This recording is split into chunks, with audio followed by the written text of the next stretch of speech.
Welcome সবাইকে।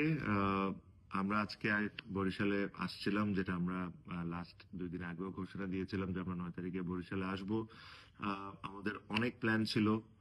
আমরা এই কারণেই পুরো টিম নিয়ে বরিশালে এসেছিলাম, যে আপনাদের সবার সাথে দেখা হবে, আমরা কিছু কথা বলবো, প্রত্যেকটা প্লেয়ার কিছু না কিছু কথা বলবে আর আপনাদের সবার সাথে টাইম স্পেন্ড করবে।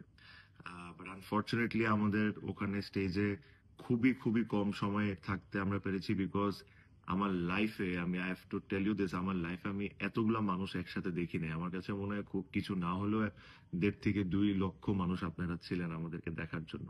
বাট এটা একটা সময় এমন অবস্থা হয়ে গেছিল যে আমাদের সিকিউরিটি টিম এই জিনিসটাকে আর সেফ মনে করছিল না। আপনি যদি লক্ষ্য করে থাকেন, যখন আমরা বাস নিয়ে ঢুকতেছিলাম আমাদের বাসের উপরে পর্যন্ত মানুষ উঠে যাচ্ছিল। তো আমাদের সিকিউরিটি টিম থেকে একদম স্ট্রিক্টলি অ্যাডভাইস করা হয়েছিল যেটা আসলে সেফ না। বিকজ স্টেজে যখন আমরা উঠি ওখানে প্রচন্ড পরিমাণ মানুষজন ছিল।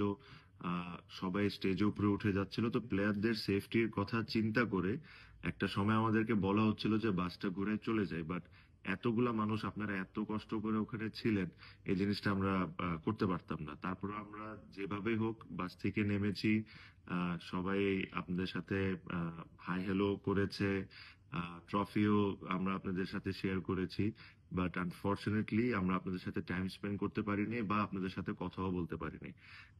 আই রিয়েলি রিয়েলি হোপ যে আপনারা এই জিনিসটা বুঝবেন। I know you guys are disappointed, যে আপনারা এতক্ষণ অপেক্ষা করছেন, এতগুলা মানুষ আসছেন, বাট আমাদেরকে খুবই খুবই অল্প সময়ের জন্য দেখতে পেরেছেন। বাট আশা করি আপনারা আমাদের কথাটা একটু চিন্তা করবেন, যে একটা সিকিউরিটি সমস্যা ছিল। যদি ওখানে কোনো প্লেয়ার পড়ে যেত বা ওখানে কোনো প্লেয়ার ব্যথা পেয়ে যেত, তখন জিনিসটা খুব বাজে হইতো। বাট যে কথাটা স্টেজে উঠে বলতে চাচ্ছিলাম আপনাকে এখানেই বলে দিই, যেহেতু ওখানে বলার সুযোগ হয় নাই, যে আমি অনেকগুলো দলে খেলেছি দেশে বিদেশে। আমি ফরচুন বরিশালের মতো ফ্যান বেজ আমি কোথাও দেখি না। আর আজকে আপনারা যে জিনিসটা আমাদেরকে দেখাইছেন, এই I was blown away. So I এই জিনিসটা দেখে আজকে আমি আমাদের যে ওনার মিজান ভাইকে এটাই বলছিলাম যে আমাদের রেসপন্সিবিলিটি এই টিমের প্রতি আরো 3 গুণ বেড়ে গেল, বিকজ আপনাদের মতো ফ্যানরা আমাদের সাথে আছে।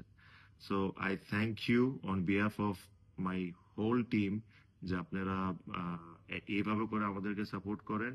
And as well as I also apologize আপনাদের সবার কাছ থেকে, আমি সরি, ক্ষমা চেয়ে নিচ্ছি যে আপনাদের সাথে খুব বেশি টাইম আমরা স্পেন্ড করতে পারি নাই। আশা করব আপনারা জিনিসটা বুঝবেন।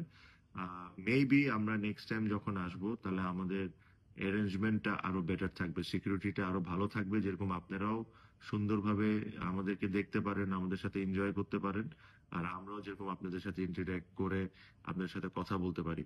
দেখেন, কেউ কিন্তু ন্যাশনাল টিমের কালকে ফিটনেস টেস্ট আছে, সব প্লেয়ার এসেছে জাস্ট বিকজ দে অল, আমরা সবাই ফিল করি যে আপনারা আমাদেরকে কতটুকু ওন করেন। সো এগেইন আমার পক্ষ থেকে, আমার টিমের পক্ষ থেকে আমি অ্যাপোলোজাইজ করি আপনাদের থেকে যে আপনাদের সাথে সময় দিতে পারিনি। বাট এর সাথে সাথে এটাও আশা করব যে আপনারা জিনিসটা বুঝবেন। And thank you again for the support. আমরা আবারও চ্যাম্পিয়ন হয়েছি, আর ইনশাল্লাহ নেক্সট টাইম যখন আমরা বিপিএল এ আসবো আমাদের লক্ষ্য আবারও সেফ থাকবে। সবাই ভালো থাকবেন, আমাদের সবার জন্য দোয়া থাকবে। And thank you for everything.